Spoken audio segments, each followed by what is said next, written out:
Olá, amigos e seguidores do canal. Aqui Vitor Machado dando as boas-vindas a vocês a mais uma quarta-feira interlúdio de horror. Dessa vez vamos atender a um pedido, mais um, né? A gente tem feito isso já de algum tempo para cá. E ainda vamos continuar, tem uma listinha de pedidos para atender. Então teve um seguidor que pediu mais Poe ou mais Algernon Blackwood. Aí eu escolhi, bom, vou narrar mais um Algernon Blackwood. E escolhi o conto A Boneca, The Doll. Eu vou aqui nessa introdução falar muito mais da obra e das circunstâncias dela do que propriamente do Algernon. Por quê? Porque aqui na playlist Algernon Blackwood, que eu vou botar no link aqui, tem lá as três narrativas do que compuseram o Vendigo, e ali nas três introduções eu falo bastante detalhadamente da vida e obra do cara, do Algernon Blackwood. É uma vida muito interessante, vale a pena vocês darem, não só pelo Vendigo, que para quem não ouviu, não dá para não ouvir, além da obra em si, tem a oportunidade da gente. Muita gente tem comentado que acha interessante essas introduções por causa do contexto que se faz. Realmente, eu sempre achei legal. Ler diretamente a história sem saber o contexto, perde sempre um pouco, né? Então, deem um pulinho lá e olhem lá o Vendigo e aproveita para se informar sobre a vida do cara, né? Do Algernon Blackwood. Hoje eu vou falar mais do conto. Esse conto, a boneca, para começo, ele serve como mais uma demonstração de que não há nada de novo sobre o sol, como falam. Quem é muito impressionado com a Annabelle e Assemelhados, virou meio que uma moda, está cheio de filmes recentes sobre bonecos macabros ou endemoniados ou o que seja. Nada novo, porque desde. Eu não me lembro de uma história de horror anterior à boneca do Algernon Blackwood que já abordasse o tema. Não me lembro. Se alguém lembra, comentários. Vai ser legal, até porque eu realmente não me lembro de ter lido nenhuma história mais antiga do que essa que lidasse com o tema boneco diabólico. Mas depois tem muito. Teve um filme de 45, Na Solidão da Noite, em português, As Horas Mortas da Noite, né? Esse filme, ele é um maravilhoso filme, recomendadíssimo, não percam, olhem aí na internet para achar. Dead of Night, ou Nas Horas Mortas da Noite, seria a tradução, e o nome que o filme ganhou em português é Na Solidão da Noite. Esse filme é um clássico. E tem uma peculiaridade interessante que ele é dirigido por um brasileiro, é um filme inglês, feito lá na Inglaterra, né? E o diretor era o Alberto Cavalcante, um diretor muito famoso brasileiro. Famoso no mundo do cinema, né? Os brasileiros acho que não conhecem bem, ou não conhecem. Então, o Alberto Cavalcante dirigiu o filme como um todo. Ele é um filme que é composto de 5 episódios, linkados por uma história genial de bem bolada. Vão assistir, não tem como não assistir. E o Roberto Cavalcante, dirigiu o filme inteiro e o último episódio, que é justo o que tem o boneco diabólico. Esse. Se é que é diabólico, lá no filme é um filme sutil, vocês podem tirar outras conclusões. Mas é um filme super bacana. Já, esse é de 45, né? Já há bastante tempo depois da boneca escrita. Depois nós tivemos a adaptação aí já da boneca mesmo, para o rádio, tem para o nosso familiar já, Night Gallery, Galeria do Terror, com o Rod Serling, aquele mesmo que tem, eu já comentei aqui com vocês, que tem o modelo de Pickman e outros contos do Lovecraft, né? Tem a boneca. E como sempre no Night Gallery, fielmente retratado, não inventaram nada, é essa magnífica história mesmo do Algernon Blackwood. Então, esse é um conto que ele tem uma coisa que eu também convidaria vocês a pesquisar e me falar aqui. Parece uma coisa bem simples, né? Descobrir qual foi a data que foi escrita a boneca. Vocês vão encontrar, não é que não vão encontrar as respostas, vocês vão encontrar um monte de respostas diferentes. Por quê? Com inteligência artificial ou sem? Vocês vão encontrar um monte de respostas para essa singela pergunta. Quando Algernon Blackwood terá escrito a boneca? É que a obra do Algernon Blackwood, principalmente os contos, claro, normalmente os contos, eles foram incluídos em N antologias. E essas antologias, isso não é assim tão comum. Normalmente tu tem antologia no título tal, contos, tal. Aí são sempre aqueles contos que estão ali naquela obra. A obra é a antologia. No Algernon Blackwood foi muito comum acontecer, foram saindo antologias, mas aí tinha contos que saíram numa anos antes, aí depois juntava com outro de outra. Então é sempre complicado. E quando você faz as pesquisas, você vai encontrar frequentemente respostas que te dizem a data da primeira edição da antologia, mas não quer dizer que aquele conto foi publicado pela primeira vez ali. É só um joguinho, uma brincadeirinha, mas eu pesquisei bastante, né, e cheguei a datas até, para mim, pelo que eu consegui aprender, ler e descobrir, a boneca foi escrita originalmente lá em 1914, que é a data que eu botei aqui na postagem. Agora, essa não é uma das respostas mais frequentes às pesquisas. Vocês vão ver que vai aparecer em 1927, porque foi uma data que saiu numa determinada antologia, depois em 46. Essa é até interessante, porque em 46 ela saiu num livro chamado A Boneca e um Outro. Tem só dois contos, A Boneca e o segundo conto não é um outro. É um outro conto lá, The Trot.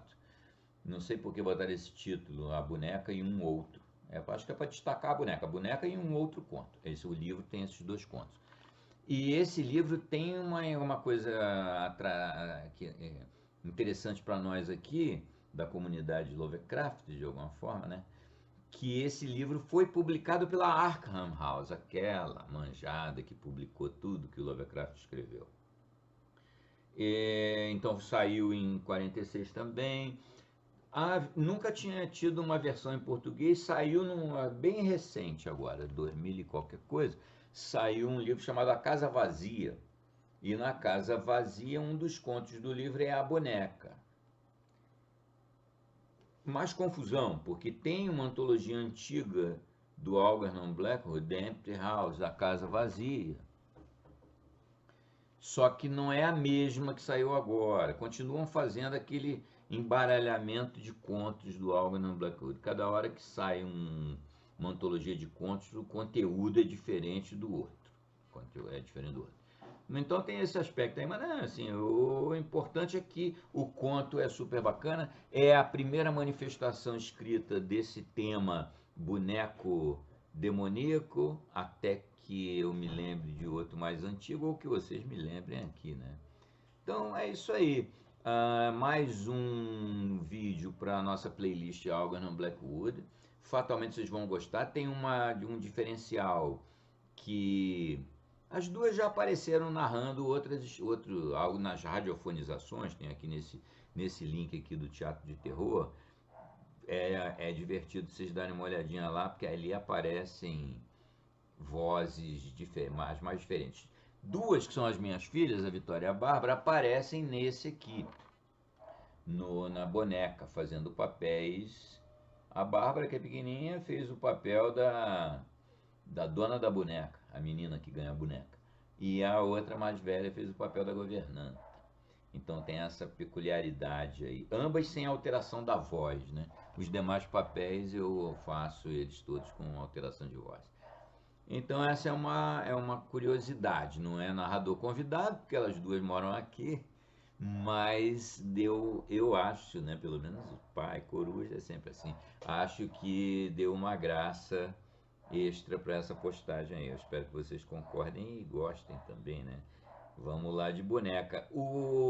Agora, não é uma simples história de boneco amaldiçoado, não. Tem ali um conteúdo. É aquela receita do grande conto e do grande contista. O cara, em poucas linhas, ele levanta sutilezas, relacionamentos entre pessoas, aspectos mais profundos desse relacionamento. Tem coisa que não fica esclarecida, mas fica subentendida. É uma baita obra de literatura. Não se deixem levar por aquele troço do gênero, sabe? A classificação de obras de literatura em gêneros geralmente deprecia a obra. É uma grande obra da literatura. Se o tema é sobrenatural, ou é cômico, ou é aventura, ou é histórico, isso é irrelevante, né? Mas então tá. A boneca, vou ousar dizer, 1914, Algernon Blackwood, um mestre, como dizia o Lovecraft, né? Um dos maiores escritores do horror. Espero que gostem, saudações, abraço a todo mundo e final de semana, mais Lovecraft. Aí é a última obra do ano, de fato, que a gente está encerrando agora, do 26, né? Então é isso aí. Saudações a todo mundo, um abraço, fiquem bem. Likes e comentários, aqui tá cheio de oportunidade para vocês fazerem comentários para a gente interagir aqui. Tchau, tchau.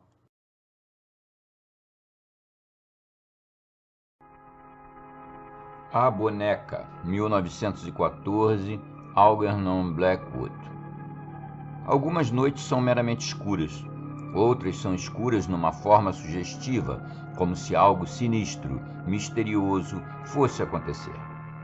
Em certos subúrbios periféricos remotos, de qualquer forma, isso parece verdade, onde grandes espaços entre as lâmpadas se apagam à noite, onde pouco acontece, onde um toque na porta é quase uma convocação. E as pessoas gritam, vamos para a cidade. Nos jardins da vila, os cedros sarnentos suspiram ao vento, mas as sebes enrijecem. Há um abafamento de atividade espontânea. Nesta noite particular de novembro, uma brisa úmida mal agitou o pinheiro prateado no caminho estreito que leva aos Lauréis, onde Coronel Masters vivia. Coronel Hember Masters, membro aposentado de um regimento acantonado na Índia com muitas letras distintas após seu nome. Como a criada da reduzida equipe estava fora, foi a cozinheira quem respondeu à campainha quando ela tocou com um som repentino e agudo logo depois das 10 horas, e deu um suspiro audível, meio de surpresa, meio de medo. O súbito clangor do sino foi um som desagradável e inesperado.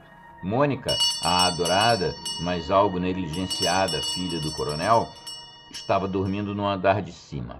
Mas a cozinheira estava assustada, não pelo temor de incomodar Mônica, ou por ser um pouco tarde para o sino tocar tão violentamente.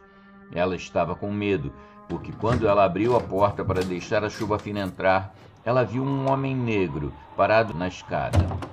Lá, no vento e na chuva, estava um negro alto e magro segurando um pacote.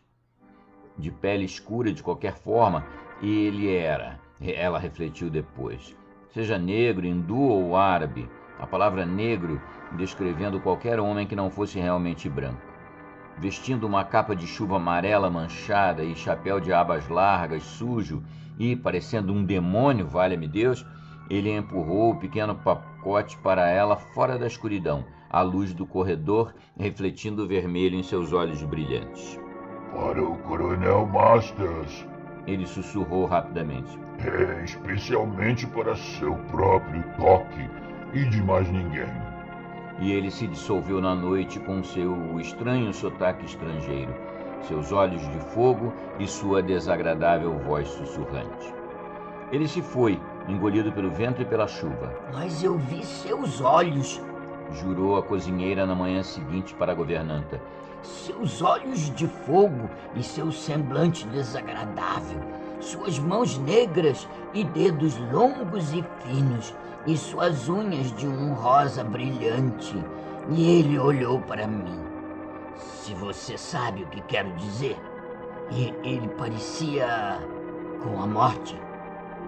Assim, a cozinheira, até onde ela pôde ser inteligentemente articulada no dia seguinte, mas de pé agora, junto à porta fechada com o pequeno pacote de papel marrom em suas mãos, impressionada com as ordens de que o pacote era para ser entregue pessoalmente, ficou aliviada pelo fato de que o Coronel Masters nunca voltava até depois da meia-noite e que ela não precisaria agir imediatamente.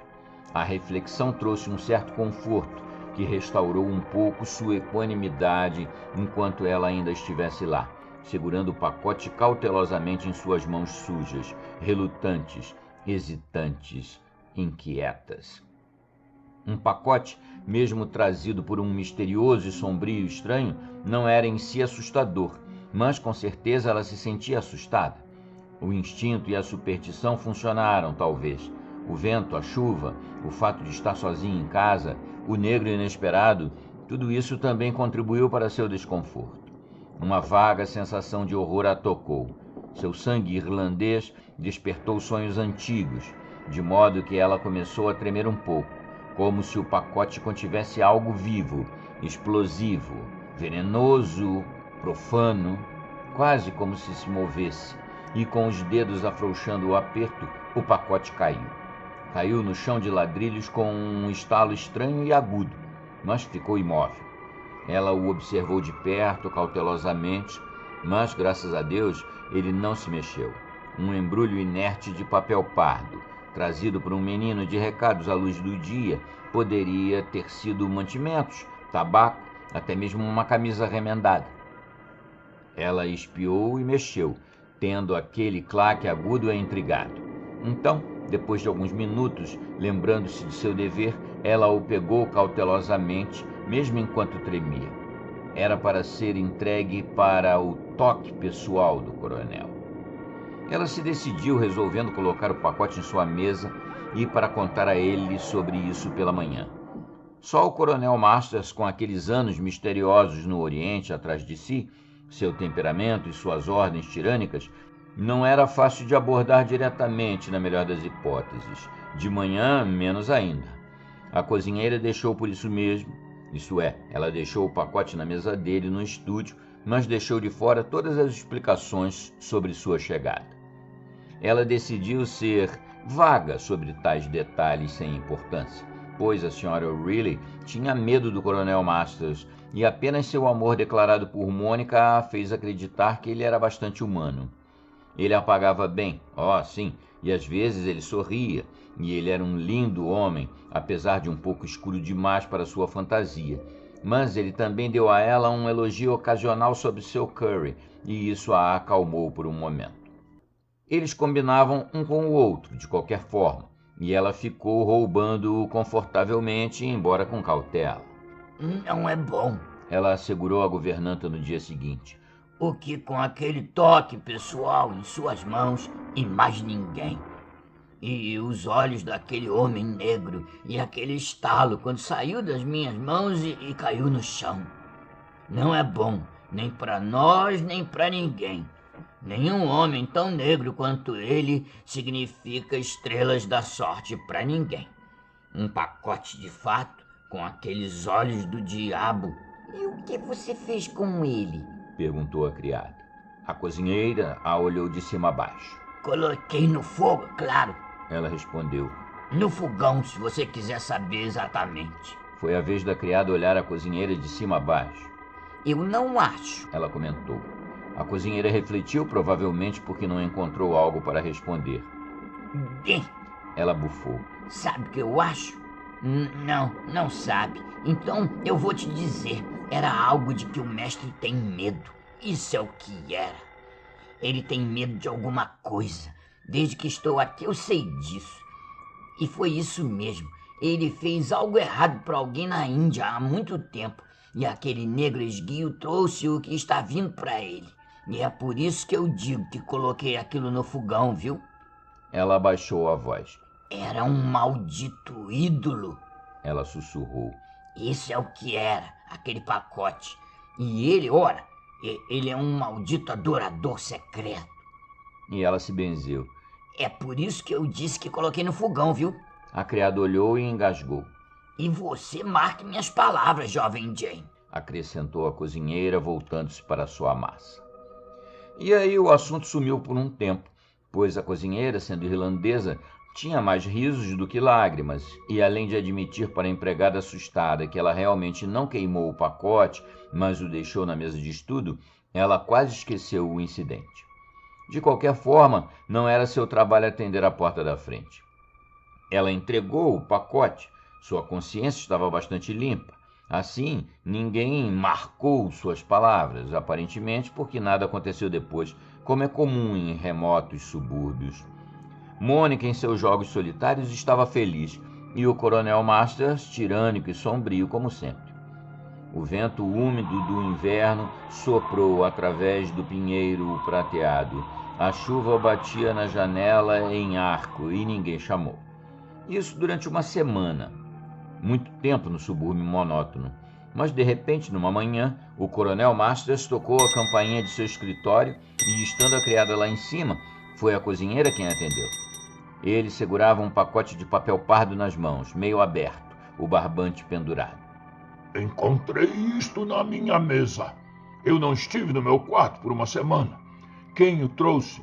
Quando veio? A cara dele, amarela como sempre, tinha um tom de fogo. A senhora O'Reilly respondeu, pós-datando a chegada ligeiramente. Eu perguntei quem trouxe. Ele insistiu bruscamente. Um estranho. Ela se atrapalhou. Nenhuma pessoa. Acrescentou ela nervosamente. Nenhuma daqui por perto. Ninguém que eu já tenha visto antes. Era um homem. Como ele era? A pergunta veio como uma bala. A senhora O'Reilly foi pega de surpresa. Escuro. Ela tropeçou. Muito escuro.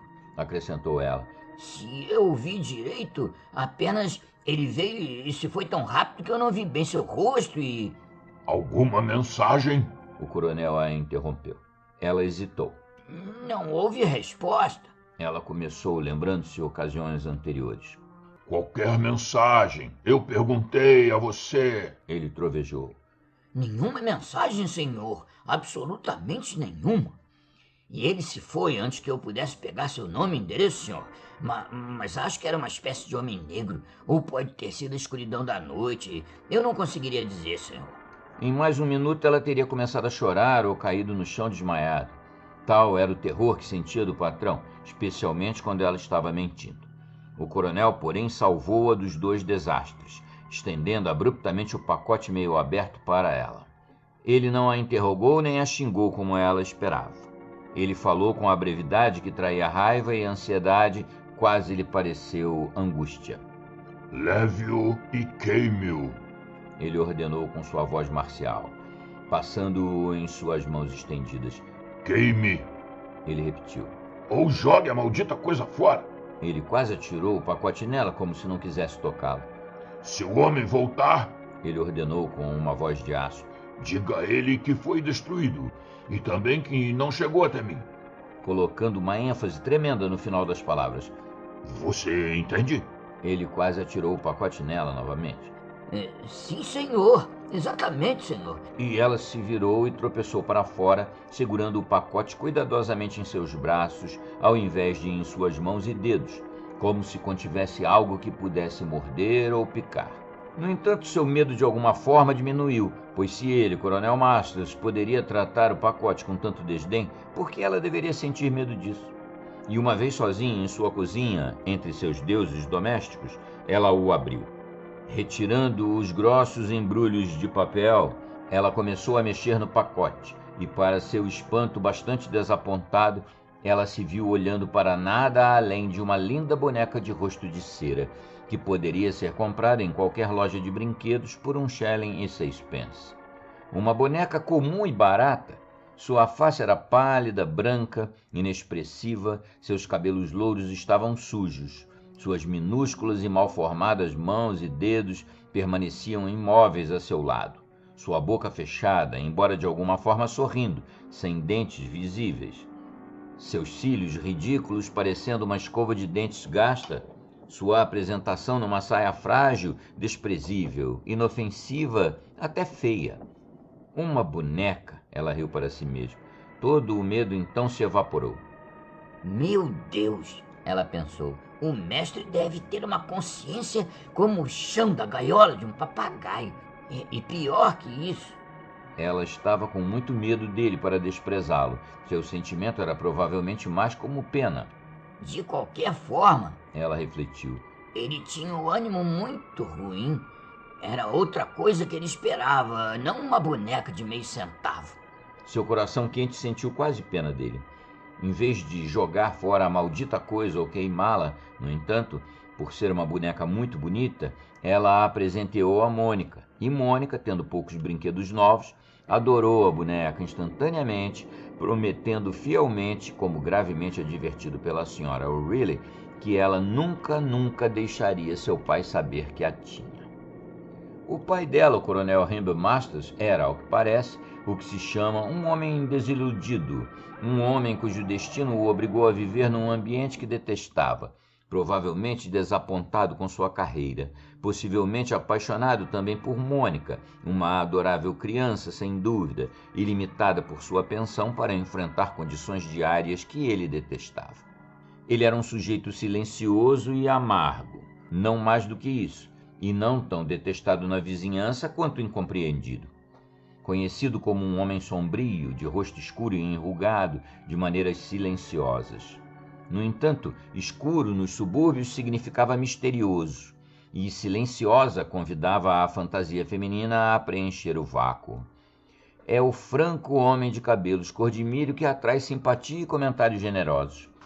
Ele gostava do jogo de bridge, no entanto, e foi aceito como um jogador de primeira classe.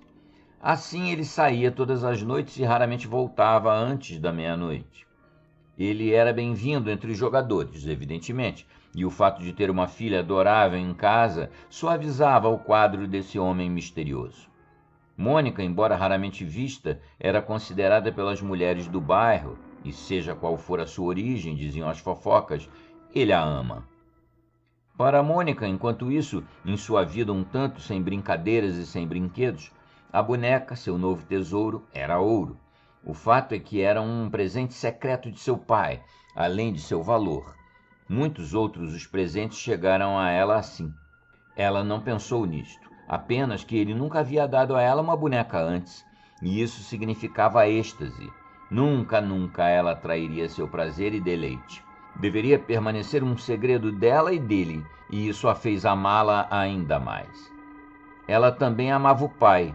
Seu silêncio taciturno era algo que ela vagamente respeitava e adorava. Isso é exatamente como o pai. Ela sempre dizia quando um novo presente estranho chegava. E ela sabia instintivamente que nunca deveria dizer obrigado por isso, pois era parte do lindo jogo entre eles. Mas esta boneca era excepcionalmente maravilhosa. É muito mais real e viva do que meus ursinhos de pelúcia, disse ela à cozinheira depois de examiná-lo criticamente. O que alguma vez a fez pensar isto? Ora, até falar comigo? E ela abraçou e acariciou o brinquedo meio deformado. É meu bebê. Ela chorou, levando-o contra sua bochecha. Pois nenhum ursinho de pelúcia poderia ser realmente uma criança. Ursinhos fofinhos não eram prole, enquanto uma boneca era um bebê em potencial. Trouxe doçura, como a cozinheira e a governanta perceberam, em uma casa bastante sombria. A esperança e ternura, um sabor quase maternal, algo que de qualquer maneira nenhum urso jovem poderia trazer. Uma criança, um bebê humano, e no entanto, tanto cozinheira quanto governanta, pois ambas estavam presentes na ocasião da entrega, lembrou mais tarde que Mônica abrira o pacote e reconhecera a boneca com um grito de alegria selvagem, que parecia quase um grito de dor. Houve uma nota muito alta de exultação delirante, como se algum horror instintivo de repulsa fosse instantaneamente sufocado e obliterado em um turbilhão de alegria avassaladora. Foi Madame Iodska que recordou, muito tempo depois, esta singular contradição.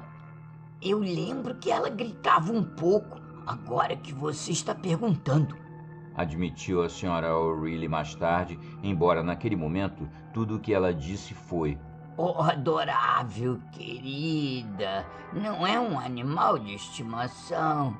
Enquanto tudo que Madame Iodska disse foi: Se você apertar a boca dela assim, Mônica, ela não vai conseguir respirar. Enquanto Mônica, sem dar atenção a nenhuma delas, manteve-se acariciando a boneca em êxtase. Uma bonequinha barata de cabelos louros e rosto de cera. Que um caso tão estranho tenha chegado até nós em segunda mão é, admito, uma pena. Que tanta informação devesse chegar a nós em grande parte através de uma cozinheira e uma criada e através de um estrangeiro de validade questionável é igualmente lamentável. Onde precisamente os fatos relatados rastejam através da fronteira emplumada para o incrível e daí para o fantástico, precisaria das teias de aranha dos grandes telescópios para definir. Com os olhos no telescópio, o fio dessa aranha da Nova Zelândia parece grosso como uma corda, mas com o olho examinando relatórios de segunda mão, o fio se torna insubstancial. A governanta polonesa, Madame Jodska, saiu de casa bastante abruptamente. Embora adorada por Mônica e aceita pelo coronel Masters, ela saiu pouco depois da chegada da boneca. Ela era uma graciosa, jovem viúva de nascimento e criação, diplomática, discreta e compreensiva. Ela adorava Mônica, e Mônica estava feliz com ela. Ela temia seu patrão, mas talvez secretamente o admirasse como um inglês forte, silencioso e dominador. Ele deu a ela grande liberdade. Ela nunca tomava liberdades. Tudo corria bem. O pagamento era bom e ela precisava dele. Então, de repente, ela se foi. Na rapidez de sua partida, como na estranha razão que ela deu para tal decisão, residiam, sem dúvida, os primeiros indícios deste caso notável, rastejando por aquela fronteira emplumada para o incrível e fantástico. Uma razão compreensível que ela deu para sair foi que ela estava com muito medo de ficar em casa mais uma noite. Ela se foi com 24 horas de antecedência. Sua razão era absurda, mesmo que compreensível, porque qualquer mulher pode sentir-se tão assustada em um certo local que este se torne intolerável para seus nervos. Tolo ou não, isso é compreensível. Uma ideia fixa, uma obsessão, uma vez alojada na mente de uma mulher histérica e supersticiosa, não pode ser desalojada por argumentos. Pode ser absurdo, mas é compreensível. A história por trás do motivo do terror repentino de Madame Jodska é outra questão, e é melhor abordá-la de forma simples. Relaciona-se com a boneca. Ela jura por todos os seus deuses que viu a boneca andando por si própria. Estava andando de uma maneira desconexa, saltitante e hedionda na cama em que Mônica dormia. No brilho da luz noturna, Madame Jodska jura que viu isso acontecer. Ela estava meio dentro da porta aberta, espiando como de hábito e seu dever, para ver se tudo estava bem com a criança antes dela ir para a cama. A luz, embora fraca, era clara. O movimento brusco na colcha primeiro chamou sua atenção, pois um objeto pequeno parecia tropeçar desajeitadamente em sua escorregadia superfície sedosa. Algo rolando, possivelmente algum objeto que Mônica tivesse largado ao adormecer, rolando mecanicamente quando a criança se deslocara ou virara. Depois de olhar por alguns segundos, ela então viu que não era apenas um objeto, pois tinha um contorno vivo, nem estava rolando mecanicamente ou deslizando, como ela havia imaginado. Estava horrivelmente dando passos pequenos, mas bastante deliberados, como se estivesse vivo. Aquilo tinha um rosto minúsculo e terrível, tinha um rosto pequeno e inexpressivo, e o rosto tinha olhos pequenos e brilhantes, e miravam diretamente Madame Jodska. Ela assistiu por alguns segundos atordoada e então, de repente, percebeu com um choque de horror absoluto que este monstro pequeno e dotado de propósito era a boneca de Mônica. E esta boneca estava se movendo em direção a ela através da superfície desordenada da colcha. Vinha em sua direção diretamente. Madame Jodska dominou-se física e mentalmente, fazendo um grande esforço, ao que parece, para negar o anormal, o incrível. Ela lutou contra o gelo em suas veias e em sua espinha. Ela rezou. Ela pensou freneticamente em seu padre em Varsóvia. Não fazendo nenhum som audível, ela gritou em sua mente. Mas a boneca, acelerando o passo, veio mancando direto para ela, seus olhos vidrados fixos nos dela. Então, Madame Jodska desmaiou.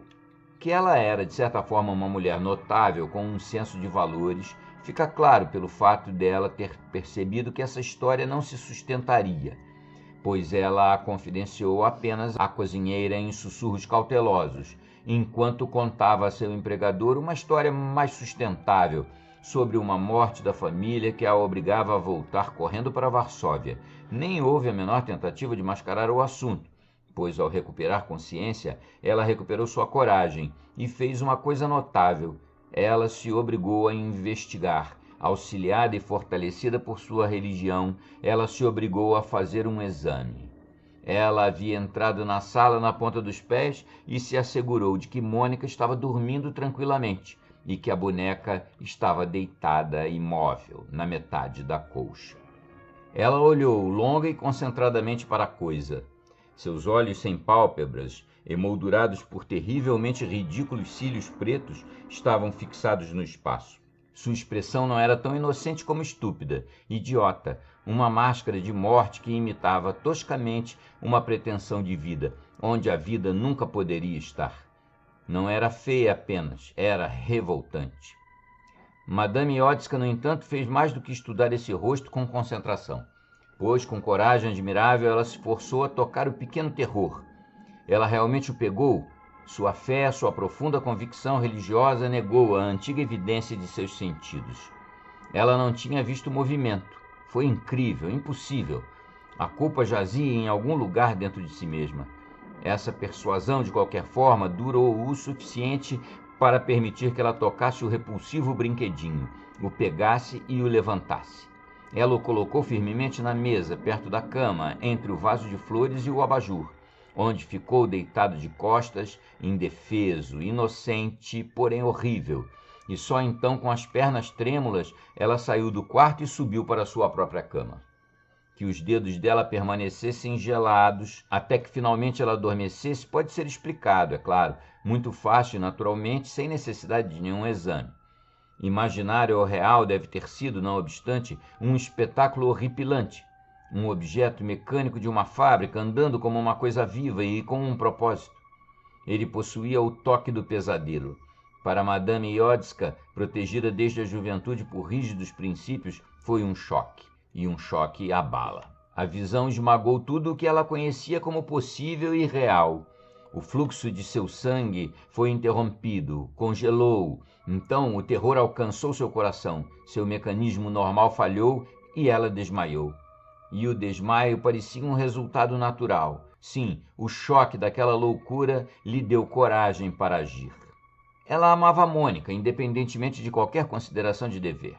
A visão dessa pequena monstruosidade desfilando pela colcha não muito longe do rosto adormecido e das mãos postas da criança era isso que lhe permitiu pegá-lo com os dedos nus e lançá-lo longe. Durante horas antes de adormecer, ela reviu a incrível coisa, alternadamente negando os fatos, depois aceitando-os, mas tomando antes de finalmente adormecer a convicção segura de que seus sentidos não a tinham enganado.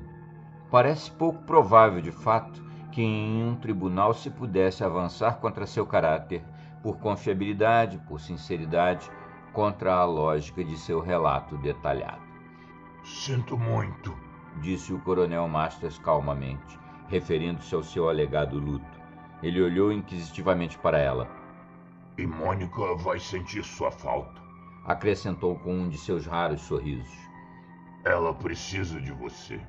Então, no momento em que ela se virava, ele subitamente estendeu a mão. Se talvez mais tarde você puder voltar, me avise.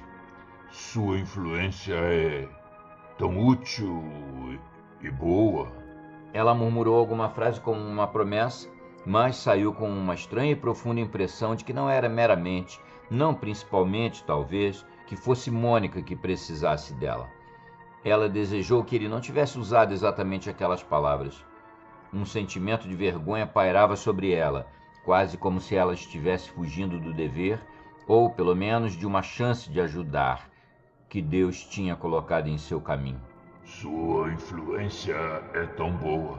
Já no trem e no barco, a consciência a atacou, mordendo, arranhando, roendo.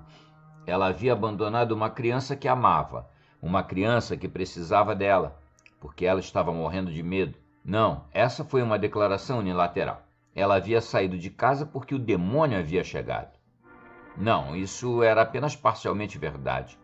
Quando um temperamento histérico, desenvolvido desde a infância em dogmas inflexíveis, começa a avaliar fatos e a analisar reações, lógica e senso comum se confundem.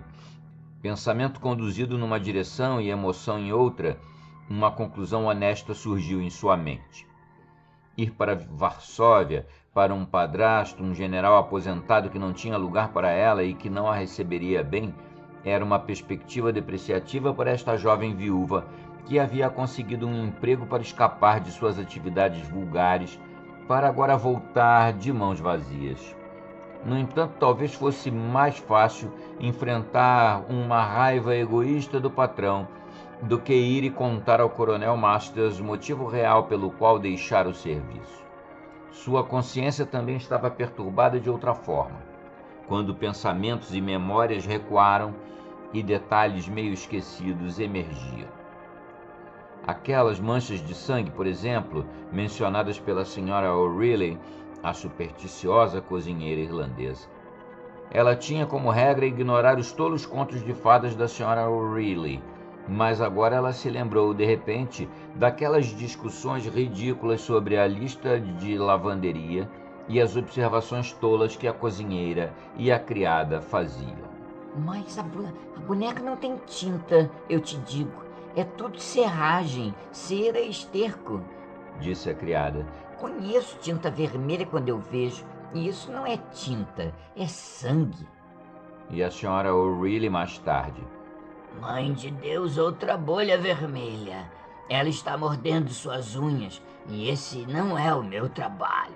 As manchas vermelhas em lençóis e fronhas eram certamente intrigantes, mas Madame Iotska, ouvindo essas observações por acaso, não tinha prestado nenhuma atenção especial a eles naquele momento.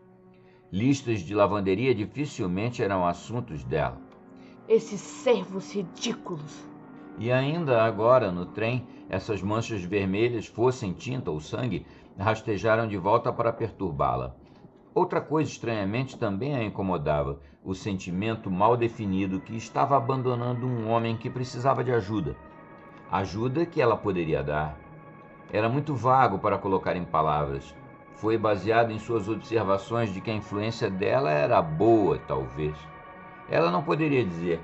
Foi uma intuição, e poucas intuições suportam a análise. Apoiá-lo, no entanto, era uma convicção que ela sentia desde a primeira vez que ela entrou ao serviço do coronel Masters. A convicção, nomeadamente, de que ele tinha um passado que o assustava. Havia algo que ele tinha feito, algo que ele se arrependeu e provavelmente se envergonhou, algo, de qualquer forma, para o que ele temia a retribuição. A retribuição, além disso, ele esperava, um castigo que viria como um ladrão de noite a agarrá-lo pelo pescoço. Era contra essa temida vingança que sua influência foi considerada boa, uma influência protetora, possivelmente fornecida por sua religião, algo do lado dos anjos, em todo caso, que sua personalidade oferecia. Sua mente funcionava assim, ao que parecia, e uma oculta admiração por esse homem sombrio e misterioso, uma admiração e instinto protetor nunca admitido, nem mesmo em seu eu mais íntimo, existia abaixo da superfície.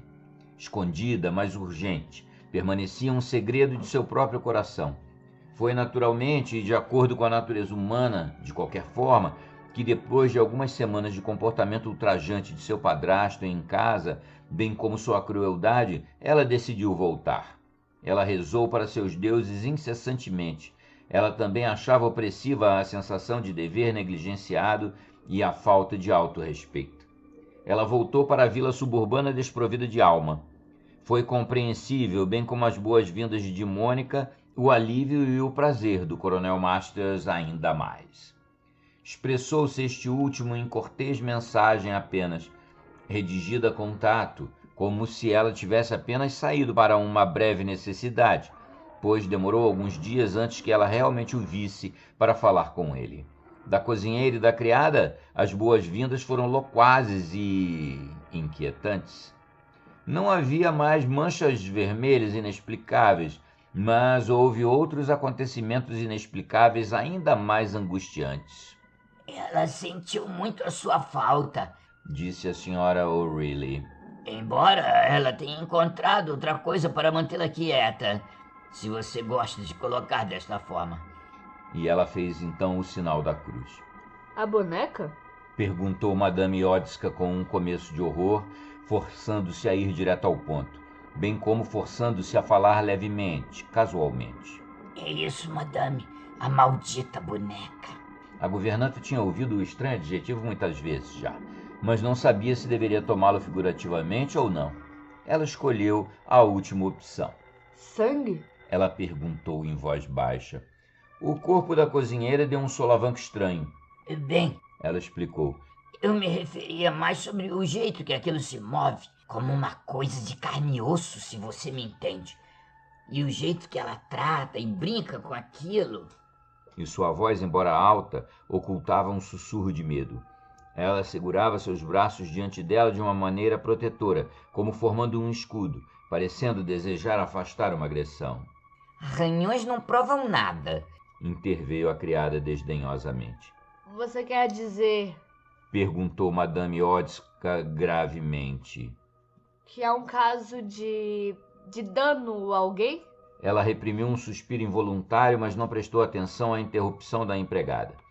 A senhora O'Reilly pareceu controlar mal a respiração por um momento. Não é a dona Mônica que está por trás disso, ela anunciou em um tom desafiador. Sussurrou assim que se recuperou. É outra pessoa. Se entende a quem me refiro. E não há nenhum homem tão negro quanto ele. Ela se deixou levar. Nunca trouxe nada de bom para uma casa desde que nasci. Alguém mais? Repetiu Madame Iodska quase para si mesma, apreendendo as palavras vitais. Você e seu homem negro, interveio a criada. Que se vá junto com você. Graças a Deus eu não sou cristã nem nada do tipo. Mas eu ouvi passos espasmódicos arrastados uma noite, eu admito. E a boneca parecia maior, inchada, como quando espiei e olhei. Pare com isso! Gritou a senhora O'Reilly. Pois você não está dizendo a verdade, ou o que você realmente sabe. Ela se voltou para a governanta. Fala-se demais sobre o que não significa nada sobre essa boneca. Ela disse como um pedido de desculpas. Do que todos esses contos de fadas com os quais fui criada, quando era criança lá em maio. E eu não acreditaria em nada disso. Virando as costas com desdém para a criada tagarela, ela se aproximou de Madame Iodska. Não há mal ameaçando a senhorita Mônica, madame. Ela disse, sussurrando com veemência. Você pode ter certeza disso. Qualquer problema que possa haver é para outra pessoa. E novamente ela se benzeu. Madame Iodska, na privacidade de seu quarto, refletia entre suas orações. Ela sentiu uma inquietação profunda e terrível. Uma boneca, um brinquedinho barato e espalhafatoso, feito em fábricas às centenas, aos milhares, um artigo de comércio manufaturado para crianças brincarem, mas... A forma como ela a trata e brinca com ela. As lembranças chegaram à sua mente perturbada. Uma boneca, mas para a sugestão materna que trazia, uma boneca era patética. Até mesmo um brinquedo horrível, apesar de que assistir uma criança ocupada com ele trazia profundas reflexões, pois aqui se falava de uma futura mãe. A criança acaricia sua boneca com um amor apaixonado, cuida dela, busca seu bem-estar, mas o enfia no carrinho de bebê, sua cabeça e pescoço torcidos, seus membros quebrados e contorcidos, deixando-a atrozmente de cabeça para baixo, de modo que o sangue e a respiração não podem funcionar, enquanto ela corre para a janela para ver se a chuva parou ou o sol saiu. Um cego e hediondo automatismo ditado pela raça, desde que nada de mais imediato interesse interfira, mas um instinto que supera todos os obstáculos, sua vitalidade insuperável. O instinto da maternidade desafia, até mesmo nega a morte. A boneca seja deixada de cabeça para baixo no chão, com dentes quebrados e olhos arruinados, ou arrumada com amor para ser coberta à noite, esmagada, torturada, mutilada, sobrevive a todas as crueldades e desastres e finalmente afirma suas qualidades imortais. É impossível de matar. Está além da morte. Uma criança com sua boneca, refletiu Madame. Uma criança com sua boneca, um epítome da paixão impiedosa e invencível da natureza, de seu propósito dominante, a sobrevivência da raça. Refletiu Madame Iodska. Tais pensamentos, influenciados talvez por suas amargas queixas subconscientes contra a natureza por privá-la de um filho, foram incapazes de manter esse nível por muito tempo. Eles logo voltaram para o caso concreto que a deixou perplexa e amedrontada. Mônica e sua boneca idiota, cega e de cabelos louros. No meio dela, orações, adormecendo incontinente, ela nem sonhava com isso. E ela acordou fresca e vigorosa, encarando o fato de que mais cedo ou mais tarde, provavelmente mais cedo, ela teria que falar com seu empregador. Ela observou e ouviu. Ela observou Mônica. Ela observou a boneca. Tudo parecia tão normal quanto em milhares de outros lares. Sua mente revisou a posição e onde a mente e a superstição se confrontaram, o primeiro predominou facilmente.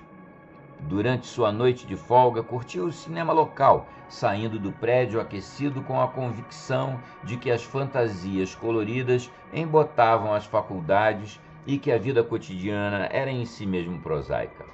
No entanto, antes que ela tivesse coberto a meia milha até a casa, sua inquietação profunda e inexplicável voltou com poder dominador. A Sra. O'Reilly tinha levado Mônica para a cama em seu lugar, e foi a Sra. O'Reilly que a deixou entrar. Seu rosto parecia de um morto. Está falando? Sussurrou a cozinheira antes mesmo de fechar a porta. Ela estava pálida. Falando? Quem tem falado? O que você quer dizer? A Sra. O'Reilly fechou a porta suavemente. Ambos, Ela afirmou com ênfase dramática. Então sentou-se e enxugou o rosto. Ela olhou perturbada de medo. Madame assumiu o comando, mesmo que apenas um comando baseado em terrível insegurança. Ambos? Ela repetiu em voz deliberadamente alta para neutralizar o sussurro da outra. Do que você está falando? os dois têm conversado juntos. Afirmou a cozinheira. A governanta manteve-se em silêncio por um momento, lutando para ignorar um coração apertado. Você os ouviu conversando, quer dizer? Perguntou agora com uma voz trêmula que tentava ser normal. A Sra. O'Reilly assentiu, olhando por cima do ombro enquanto fazia isso. Seus nervos estavam, obviamente, em frangalhos. Eu pensei que você nunca voltaria. Ela choramingou. Eu mal consegui ficar em casa. Madame olhou atentamente em seus olhos assustados. Você ouviu... Ela perguntou baixinho. Eu escutei na porta. Havia duas vozes diferentes. Madame Iodska não insistiu nem interrogou, como se o medo lhe trouxesse uma sabedoria maior. Você quer dizer, Sra. O'Reilly, Ela disse em tons monótonos e calmos. que você ouviu a senhorita Mônica conversando com sua boneca como sempre faz, e ela mesma inventando as respostas da boneca com uma voz alterada? Não é isso que você quer dizer com você ouviu? Mas a Sra. O'Reilly não se abalou. Como resposta, ela benzeu-se e balançou a cabeça. Ela falou em um sussurro baixo. Suba agora e ouça comigo, madame, e julgue por si mesma. Assim, pouco depois da meia-noite, com Mônica há muito adormecida, essas duas, a cozinheira e a governanta, numa vila suburbana, assumiram seus lugares no corredor escuro do lado de fora da porta do quarto de uma criança. Era uma noite tranquila e sem vento. Coronel Masters, a quem ambas temiam, sem dúvida, há muito tempo, já tinha ido para seu quarto em outro canto da deselegante vila. Deve ter sido uma longa e triste espera, antes dos sons no quarto da criança tornarem-se audíveis pela primeira vez. O som baixo e tranquilo de vozes falando audivelmente. Duas vozes. Um som sussurrado, secreto e desagradável, no quarto onde Mônica dormia pacificamente com sua amada boneca ao lado. No entanto, duas vozes com certeza eram. Ambas mulheres sentaram-se eretas e se benzeram involuntariamente, trocando olhares. Ambas confusas e apavoradas. Ambas sentadas aterrorizadas. O que havia na mente supersticiosa da senhora O'Reilly apenas os deuses da velha Irlanda poderiam dizer. Mas o que a polonesa pensava estava claro como o badalar de um sino. Não eram duas vozes falando, era apenas uma. Sua orelha estava pressionada contra a fresta da porta. Ela escutou atentamente. Tremendo até os ossos, ela escutou. Vozes como em sonhos, ela se lembrava, mudando estranhamente. A criança está falando sozinha durante o sono. Ela sussurrou com firmeza. Isso é ruim, Sra. O'Reilly. Ela está apenas falando durante o sono. Ela repetiu com ênfase para a mulher empoleirada sobre seus ombros, como se precisasse de apoio. Você não pode ouvir isso? Ela acrescentou alto, meio zangada. Não é sempre a mesma voz? Ouça cuidadosamente e você verá que estou certa. Ela voltou a ouvir com mais atenção do que antes. Ouça! Ela repetiu em um sussurro ofegante, concentrando sua mente no curioso som. Não é a mesma voz respondendo a si mesma? Porém, enquanto ouvia, outro som perturbou sua concentração, e desta vez parecia um som atrás dela, um leve farfalhar, um som arrastado como passos apressados na ponta dos pés. Ela virou-se bruscamente e descobriu que estava sussurrando para ninguém. Não havia ninguém ao lado dela. Ela estava sozinha no corredor escurecido. A senhora O'Reilly se tinha ido. Do andar inferior veio uma voz num grito abafado, abaixo das escadas escurecidas. Mãe de Deus e de todos os santos! E mais além, um suspiro de surpresa e alarme escapou dela sem dúvida, ao descobrir a si mesma abandonada e sozinha. Mas no mesmo instante, exatamente como em livros de história, veio outro som que prendeu sua respiração horrorizada ainda mais. O barulho de uma chave na porta da frente embaixo. O coronel Masters, afinal, ainda não havia entrado e ido para a cama como se imaginava. Ele estava entrando agora. Teria Mrs. O'Reilly tido tempo para escapulir para o outro lado do corredor antes que ele a pegasse? Mas, e pior, teria ele subido e espionado o quarto de Mônica quando estava a caminho de sua cama, como ele raramente fazia? Madame Odska ouviu, com os nervos em frangalhos. Ela o ouviu tirar o casaco. Ele era um homem rápido em tais ações. O bastão ou guarda-chuva foi largado ruidosamente, apressadamente. No mesmo instante, seus passos soaram na escada. Ele estava subindo. Mais um minuto e ele entraria na passagem onde ela estava agachada contra a porta de Mônica. Ele estava subindo rapidamente, 2 degraus de cada vez. Ela também era rápida em ação e decisão. Ela pensou rapidamente. Ser pega agachada do lado de fora da porta era ridículo, mas ser pega dentro do quarto seria natural e explicável. Ela agiu sem perda de tempo. Com o coração palpitante, ela abriu a porta do quarto e entrou. Um segundo depois, ela ouviu os passos do coronel Masters, enquanto ele percorria o corredor a caminho da cama. Ele passou pela porta e prosseguiu. Ela ouviu isso com um intenso alívio. Agora, dentro do quarto, a porta fechada atrás dela, ela viu a imagem claramente. Mônica parecia dormir profundamente. Brincava com sua amada boneca, mas em seu sono. Ela estava indubitavelmente em sono profundo. Seus dedos, no entanto, alisavam a boneca de um lado para o outro, como se algum sonho a deixasse perplexa. A criança estava resmungando em seu sono, embora nenhuma palavra fosse distinguível. Suspiros abafados e gemidos saíam de seus lábios. Havia ainda outro som, certamente, embora não pudesse ter saído da boca da criança. De onde então teria vindo? Madame Odska fez uma pausa, prendendo a respiração, o coração ofegante. Ela observou e ouviu atentamente. Ela ouviu guinchos e grunhidos. Mas um exame momentâneo a convenceu de onde esses ruídos vinham. Eles não saíram dos lábios de Mônica. Vinham indubitavelmente da boneca que ela agarrava e torcia em seu sonho.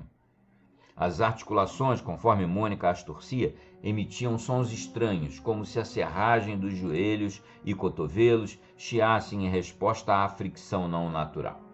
Mônica, obviamente, estava totalmente inconsciente desses ruídos. À medida que o pescoço da boneca se enroscava, o material, cera, linha, serragem, produzia este curioso rangido que era quase como sílabas de uma palavra ou palavras. Madame Iodska olhou e ouviu.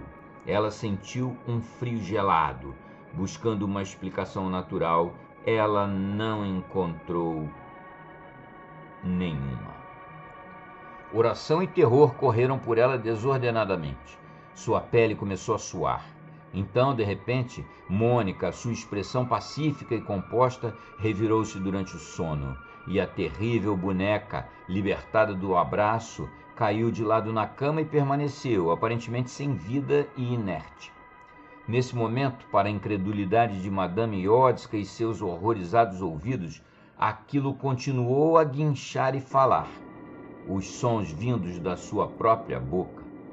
Pior que isso, no instante seguinte, parou abruptamente ereta, erguendo-se sobre as pernas retorcidas. Ela começou a se mover. Aquilo se movia, andando torto pela colcha. Seus olhos, vidrados e sem visão, pareciam olhar diretamente para ela. Representavam uma imagem desumana e terrível, uma imagem do absolutamente incrível. Com um movimento estranho e saltitante de suas pernas e articulações quebradas, ela veio desajeitadamente tropeçando no áspero desnível da escorregadia colcha em sua direção. Seu aspecto era deliberado e agressivo. Os sons, como de sílabas, vinham junto. Estranhas sílabas sem sentido que ainda assim conseguiam transmitir raiva. Aquilo tropeçou em sua direção como uma coisa viva, o todo transmitindo uma intenção de ataque. Mais uma vez, esse efeito de mero brinquedo de criança, imitando a vida de alguma monstruosidade terrível, com propósito e paixão em sua horrenda e minúscula figura, causou o colapso da corajosa governanta polonesa. Um fluxo de sangue sem controle drenou seu coração, e num momento a inconsciência adveio, tudo apagando.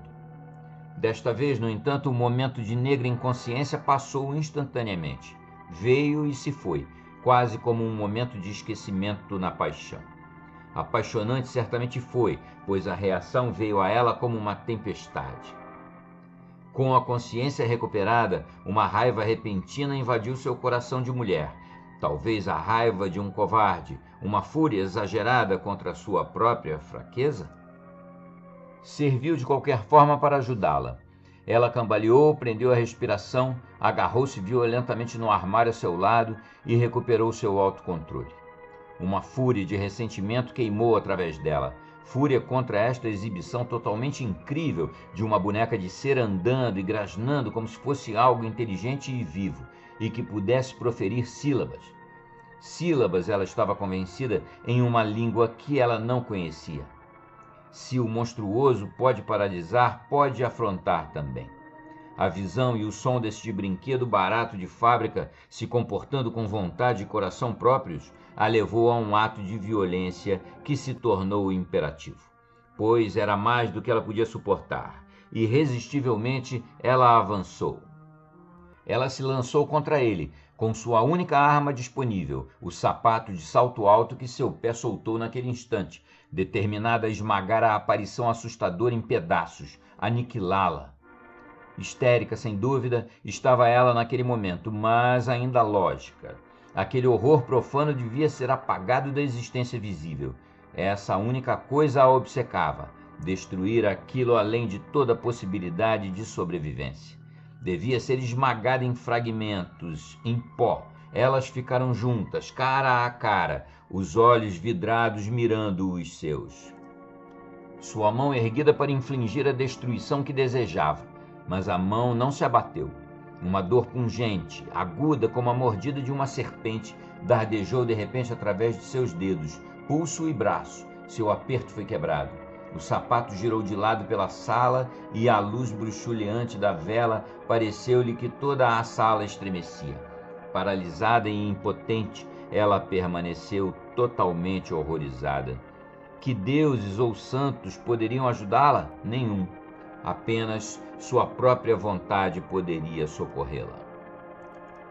Algum esforço, pelo menos, ela fez, tremendo no limite do colapso. Meu Deus! Ela ouviu seu meio sussurro, sua voz estrangulada gritando. Não é verdade. Você é uma mentira.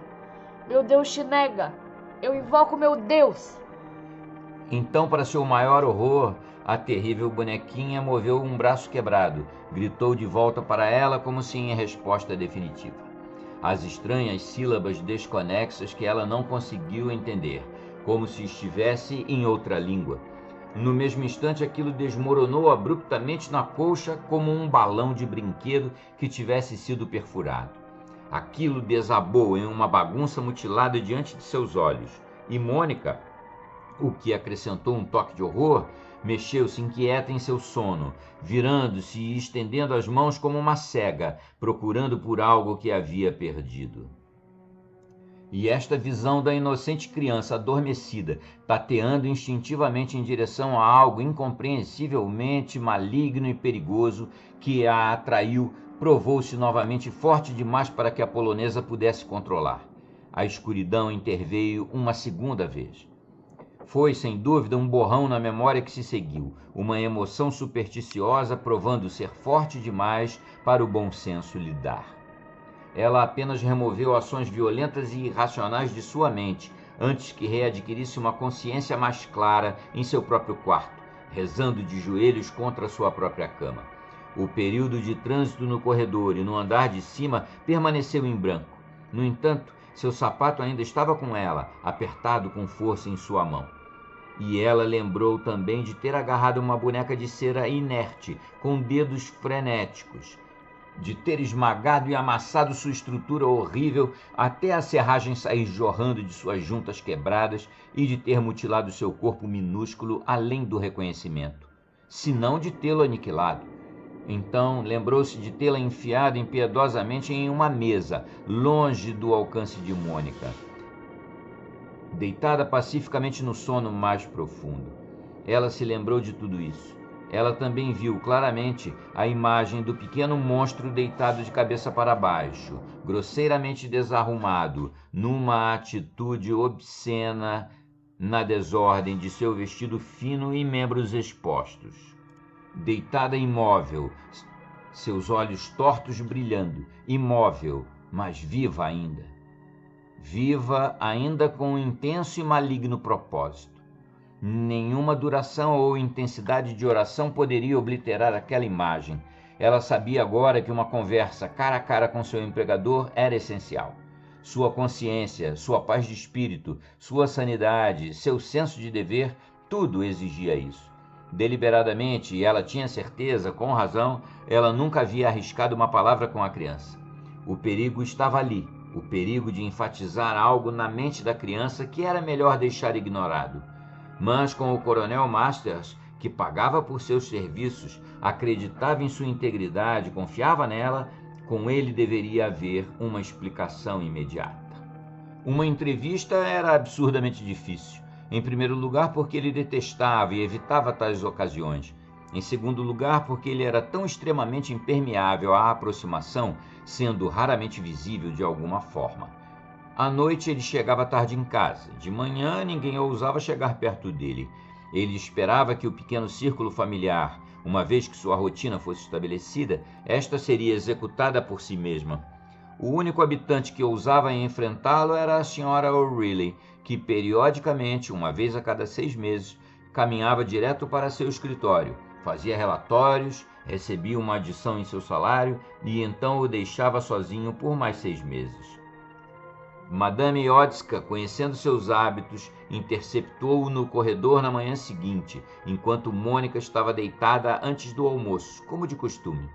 Ele estava saindo e ela estava observando do alto. Ela mal o vira desde que voltara de Varsóvia. Sua figura esguia e ereta, seu rosto moreno e sem emoção. Ela a achava magnífico.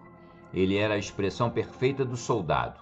Seu coração acelerou enquanto ela corria escada abaixo. Suas frases, cuidadosamente preparadas, porém, evaporavam-se quando ele parou e olhou para ela.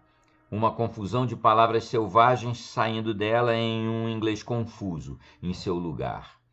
Ele cortou o palavreado dela, embora tenha ouvido educadamente de início.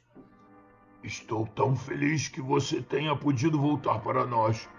Como eu lhe havia dito, Mônica sentiu muito a sua falta.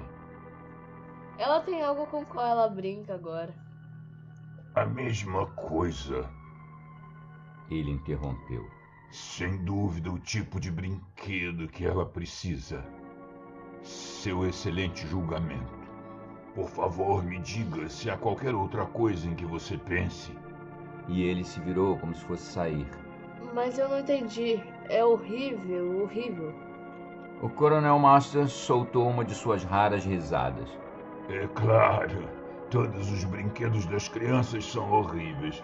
Mas se ela estiver satisfeita com isso, eu não a vi, não sou juiz. Se você puder comprar algo melhor... E ele encolheu os ombros. Eu não comprei. Ela chorou desesperadamente. Foi trazido. Isto faz sons por si só. Sílabas. Eu a vi se mover por si própria. É a boneca. Ele se virou da porta da frente que ele tinha acabado de alcançar, como se tivesse sido baleado. A pele manteve uma palidez repentina sob a vermelhidão súbita do rosto, e algo contradisse os olhos ardentes. Algo que parecia se encolher. Uma boneca? Ele repetiu em voz muito baixa. Você disse uma boneca? Mas seus olhos e rosto a desconcertavam, de modo que ela apenas fez um desajeitado relato de um pacote que havia sido trazido. A pergunta dele sobre um pacote que ele ordenou estritamente ser destruído só aumentou sua confusão. Não foi destruído? Ele perguntou em um sussurro áspero, como se uma ordem desobedecida parecesse incrível. Foi jogado fora, creio eu.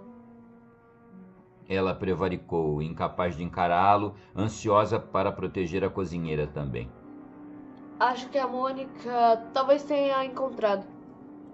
Ela desprezava sua falta de coragem, mas a intensidade dele dispersou sua inteligência. Ela estava consciente, além disso, de um estranho desejo de não lhe causar dor, como se sua segurança e a felicidade, e não a de Mônica, estivessem em jogo. Ela fala, assim como se move. Ela gritou desesperadamente, forçando-se finalmente a olhar para ele. O Coronel Masters pareceu endurecer. Sua respiração prendeu estranhamente. Você diz que a Mônica tem a boneca? Brinca com isso? Você a viu mover-se e ouviu sons como sílabas? Ele fez as perguntas em voz baixa, quase como se falasse consigo mesmo. Você tem ouvido? Ele sussurrou. Incapaz de encontrar palavras convincentes, ela abaixou a cabeça, enquanto algum terror vindo dele veio até ela como uma rajada de vento. O homem estava com medo em seu coração. Em vez, no entanto, de alguma resposta explosiva, criticando ou censurando, ele falava baixinho, até mesmo com calma. Você fez bem em vir e me dizer isso. Muito bem. Acrescentando então em um tom tão baixo que ela mal captou as palavras sinistras. Eu tenho esperado algo do tipo, cedo ou tarde. Estava prestes a vir. A voz morrendo no lenço que ele colocou no rosto. E abruptamente então, como se consciente de um apelo à simpatia, uma reação emocional varreu seu medo. Aproximando-se, ela olhou seu patrão diretamente nos olhos. Veja a criança por si mesmo. Disse ela com firmeza repentina. Venha ouvir comigo. Venha até o quarto. Ela ouviu cambalear. Por um momento, ele não disse nada. Quem? Ele perguntou então, a voz baixa e instável. Quem trouxe aquele pacote? Um homem, acredito. Houve uma pausa que pareceu minutos antes de sua próxima pergunta. Branco? Ele perguntou. Ou preto? Escuro. Ela disse a ele. Muito escuro. Ele tremia como uma folha, a pele do rosto pálida. Ele se inclinou contra a porta, murcho e flácido. A menos que ela de alguma forma assumisse o comando, ali havia a ameaça de um colapso que ela não queria testemunhar. Você virá comigo esta noite. Disse ela com firmeza. e nós ouviremos juntos. Espere até eu voltar agora. Vou buscar conhaque. E 1 minuto depois, quando ela voltou sem fôlego e o observou engolir meio copo cheio, ela sabia que tinha feito bem dizendo tudo a ele. Sua obediência provava isso, embora parecesse estranho que a covardia devesse tomar emprestado de sentimento semelhante para produzir coragem. Hoje à noite. Ela repetiu. Hoje à noite, depois do seu bridge. Encontre-me no corredor em frente ao quarto. Estarei lá à 00:30. Ele se impertigou, olhando fixamente para ela, fazendo um movimento com a cabeça, meio mesura, meio aceno. 00:30, ele murmurou.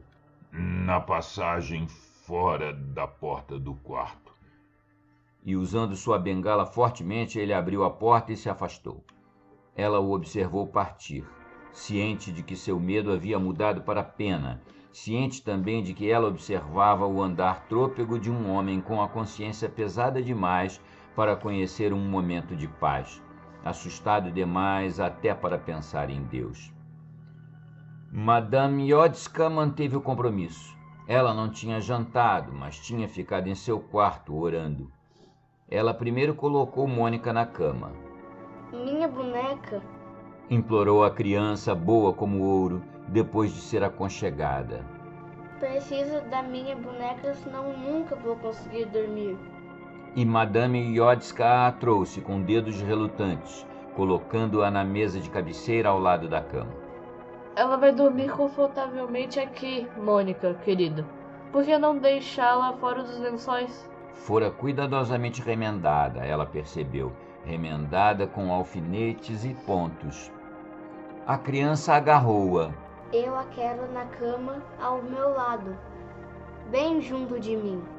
Disse ela com um sorriso feliz. Contamos histórias uma a outra. Se estiver muito longe, não consigo ouvir o que ela diz. E ela a agarrou com um prazer carinhoso que fez o coração da mulher congelar. Claro, querida. Se isso ajuda você a adormecer rapidamente, você deve tê-la. E Mônica não viu os dedos trêmulos, não observou o horror no rosto e na voz. Na realidade, ela apertou a boneca contra sua bochecha no travesseiro, seus dedos acariciando o linho, cabelos e bochechas rosadas de cera, seus olhos se fechando, um suspiro de profundo conteúdo, e Mônica logo estava dormindo. Madame Jodska, com medo de olhar para trás, foi na ponta dos pés até a porta e saiu da sala. Na passagem, ela enxugou um suor frio de sua testa. Deus a abençoe e proteja. Seu coração murmurou. E que Deus me perdoe se eu pequei. Ela manteve o compromisso. Ela sabia que o coronel Masters manteria também.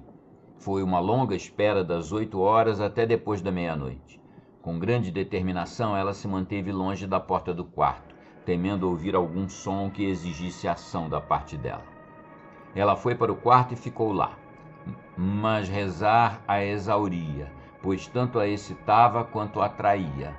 Se seu Deus pudesse ajudar, bastava um breve pedido. Orar pedindo ajuda, hora após hora, não era apenas um insulto à sua divindade, mas também era fisicamente desgastante.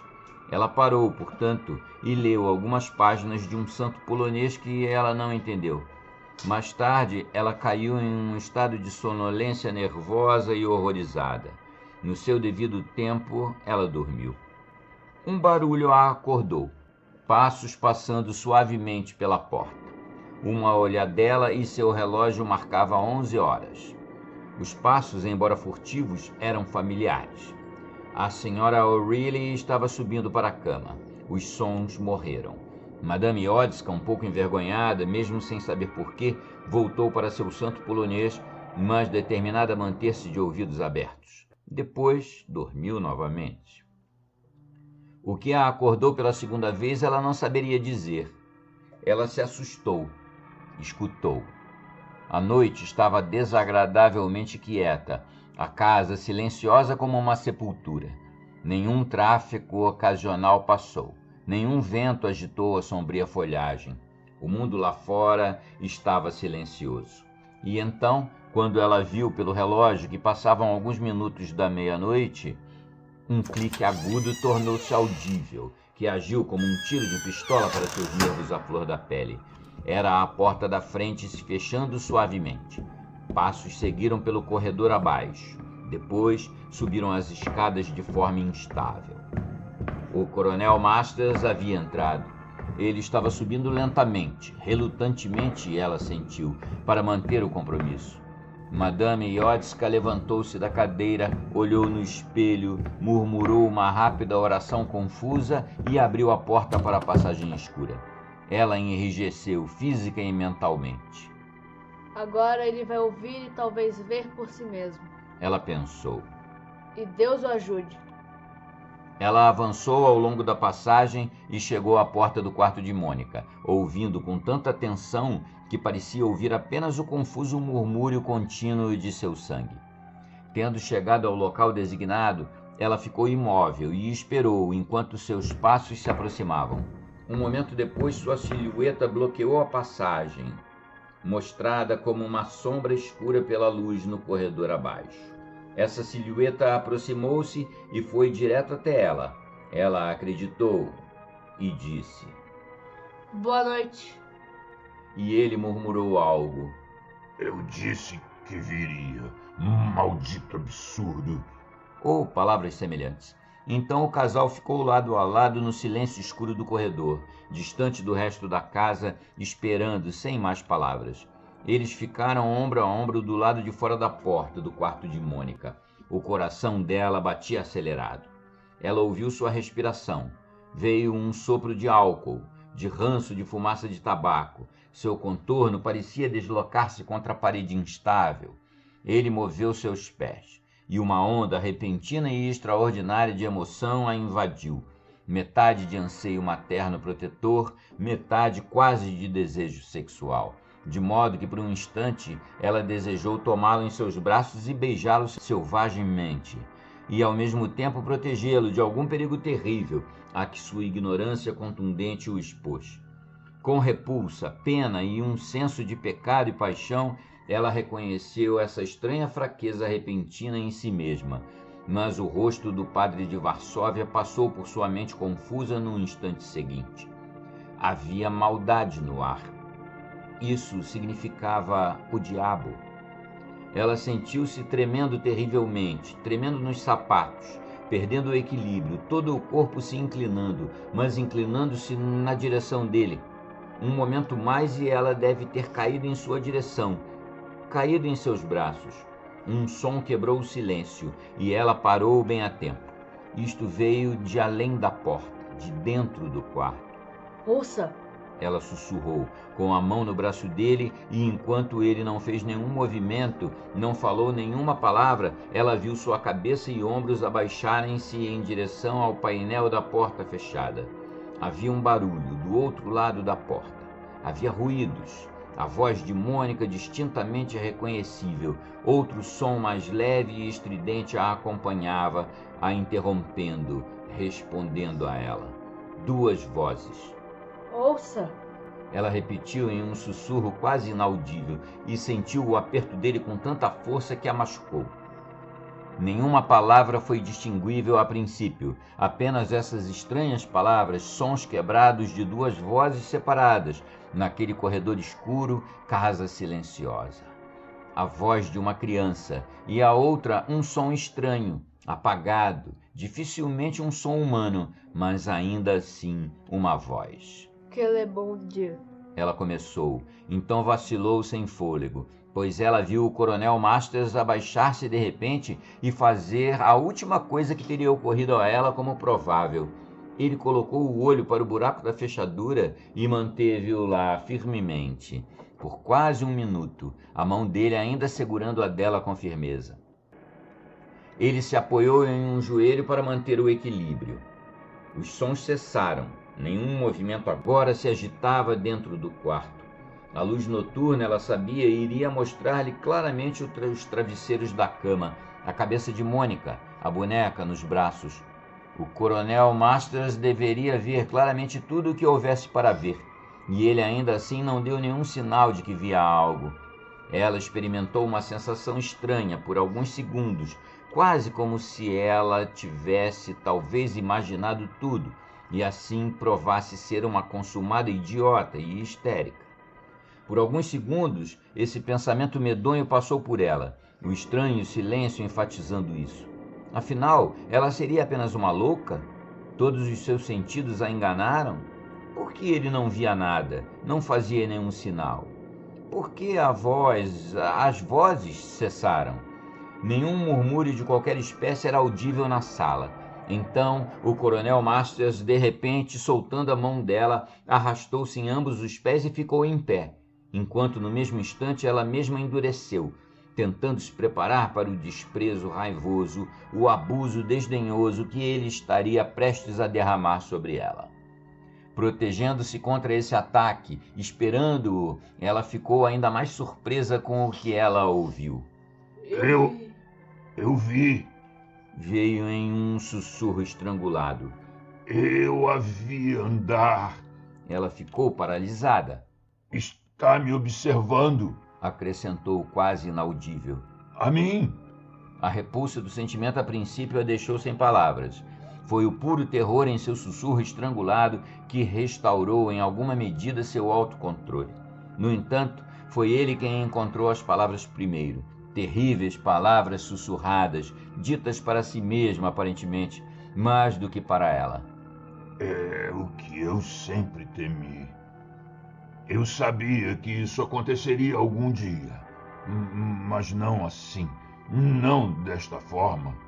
Então, imediatamente, a voz na sala tornou-se audível, e era uma voz doce e gentil, sincera e natural, com sentimento nela. A voz infantil de Mônica, suplicando: Não vá, não me deixe, volte para a cama, por favor. Um som incompreensível se seguiu. Havia sílabas naquele tom fraco e rangente que Madame Iotska reconhecia, mas outras ela não conseguia compreender. Elas pareciam entrar nela como uma ponta de gelo. Ela congelou, e de frente para ela estava o volume imóvel e inanimado dele, seu contorno. Então inclinou-se para ela, seus lábios tão perto do seu próprio rosto que, enquanto ele falava, ela sentia a respiração em sua bochecha. Butiaga. Ela o ouviu repetir as sílabas para si mesmo, de novo e de novo. Vingança em Hindustani. Ele respirou profunda e angustiadamente. Os sons afundaram nela como gotas de veneno. As sílabas que ela já ouvira várias vezes, mas não havia compreendido. Por fim, ela entendeu o significado deles. Vingança. Preciso entrar, murmurava para si mesmo. Eu devo entrar e enfrentá-la. Sua intuição foi justificada. O perigo não era para Mônica, mas para si mesmo. O súbito instinto materno protetor da governanta também encontrou sua explicação. O poder letal concentrado naquela horrenda marionete visava o coronel. Ele começou a passar impetuosamente por ela. Não, eu vou. Deixe-me entrar. Empurrando-o para o lado com todas suas forças. Mas a mão dele já estava na maçaneta e no instante seguinte a porta estava aberta e ele estava dentro do quarto. Na soleira, eles pararam um segundo, lado a lado, embora ela estivesse um pouco atrás, lutando para passar por ele e ficar protetivamente à frente. Ela olhou por cima do ombro dele, os olhos tão abertos que a tensão de tudo observar de uma só vez ameaçava derrotar seu próprio objetivo. A visão, no entanto, funcionava normalmente. Ela via tudo o que havia para se ver, e isso era nada. Nada incomum, ou seja, nada de anormal, nada de assustador, de modo que nesta segunda vez uma ameaça de anticlímax surgiu em sua mente. Se ela tivesse trabalhado sozinha até este pico de horror apenas para contemplar Mônica dormindo profundamente em um quarto seguro e silencioso, a luz noturna bruxuleante revelou não mais do que uma criança em sono natural, sem um brinquedo de qualquer tipo contra seu travesseiro. Lá estava o copo de água ao lado das flores em seu pires, o livro ilustrado no parapeito da janela ao seu alcance, A janela se abria um pouco na parte inferior e havia também o rosto calmo de Mônica, com os olhos bem fechados sobre o travesseiro. Sua respiração era profunda e irregular, nenhum sinal de inquietação em qualquer lugar, nenhum sinal de perturbação que pudesse ter acompanhado aquela súplica de 2 minutos atrás, exceto que as roupas de cama estavam talvez um pouco mexidas. A colcha encurvava-se para o pé da cama. Ela notou, como se Mônica, achando-a muito quente, a jogasse fora durante o sono. Não mais do que isso.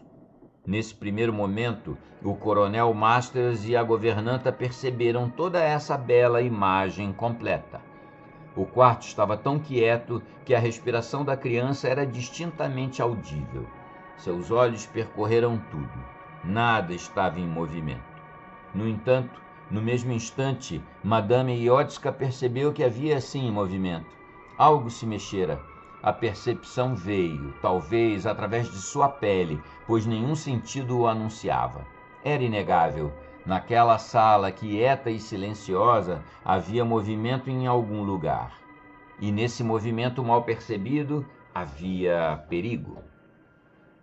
Certa, com ou sem razão, de que ela mesma estava segura e também que a criança, dormindo tranquilamente, estava também segura, ela estava igualmente certa de que o coronel Masters era quem estava em perigo. Ela sentia isso nos próprios ossos. Espere aqui, perto da porta. Ela disse quase peremptoriamente, enquanto sentiu-o empurrando-a para dentro do quarto silencioso. Você a viu te observando. Está em algum lugar. Tome cuidado. Ela se agarrou a ele, mas ele já estava além dela. Maldito absurdo! Ele murmurou e avançou.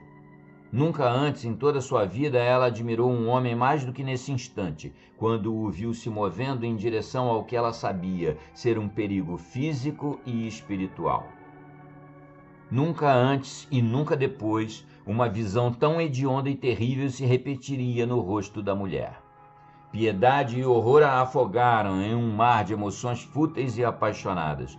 Um homem indo ao encontro de seu destino passou por ela. Foi algo que ninguém, sem poder para ajudar, deveria testemunhar. Nenhum humano pode deter o curso das estrelas. Seus olhos pousaram como se fosse por acaso nas saliências amassadas e cavidades da coxa descartada. Estes jaziam ao pé da cama na sombra, um pouco confusos em seus contornos e suas massas. Se Mônica não tivesse se mexido, eles deveriam ter ficado assim até amanhã. Mas Mônica se moveu. Nesse momento específico, ela virou durante o sono. Ela esticou as perninhas antes acomodando-se na nova posição, e esse alongamento apertou e contorceu os contornos da pesada colcha ao pé da cama. A minúscula paisagem alterou-se assim uma fração. Seus detalhes mais próximos mudaram. E um perfil muito pequeno, emergiu. Até então estava escondido entre as sombras. Surgiu agora com rapidez desconcertante, como se uma mola o soltasse. De seu ninho nas trevas, parecia quase saltar para a frente. Veio rápido, sobrenaturalmente rápido. Sua velocidade realmente chocante, pois um choque veio com tudo aquilo. Era extremamente pequeno, era extremamente terrível. Sua cabeça ereta e venenosa e o movimento de suas pernas e braços, bem como de seus olhos amargos e brilhantes, imitando a humanidade. Uma maldade maligna, personificada e agressiva, moldou-se naquele ridículo contorno. Era a boneca. Correndo com incrível segurança pela superfície escorregadia da colcha de seda amassada, ela mergulhou e subiu e disparou para a frente com uma aparência de controle completo e propósito deliberado. Que tinha um objetivo definido era extremamente óbvio. Seus olhos vidrados estavam concentrados em um ponto além e atrás da governanta aterrorizada. O ponto precisamente onde o coronel Masters, seu empregador, ficou encostado em seu ombro. Um movimento frenético, meio protetor de sua parte, parecia perdido no ar. Ela se virou instintivamente, colocando um braço sobre os ombros dele, que ele instantaneamente repeliu. Deixe a coisa maldita vir, ele gritou. Eu cuido disso. Ele a empurrou violentamente para o lado. A boneca veio até ele. As dobradiças de seus diminutos braços quebrados e as pernas articuladas emitiram um som fino e rangente quando veio dardejando. As sílabas que Madame Iodska já tinha ouvido mais de uma vez. Sílabas que ela ouvira sem entender. Bata Yaga. Mas sílabas agora repletas de significado terrível. Vingança. Os sons assobiavam e guinchavam, mas claros como o badalar de um sino, enquanto a besta avançava nessa velocidade milagrosa. Antes que o Coronel Masters pudesse mover-se uma polegada para trás ou para frente em autoproteção, antes que ele pudesse conjurar qualquer tipo de ação ou inventar a menor medida de autodefesa, aquilo já estava fora da cama e em cima dele. Tudo se acabou. Selvagemmente, suas pequenas mandíbulas de brinquedo morderam profundamente a garganta do Coronel Masters, prendendo-se firmemente nela.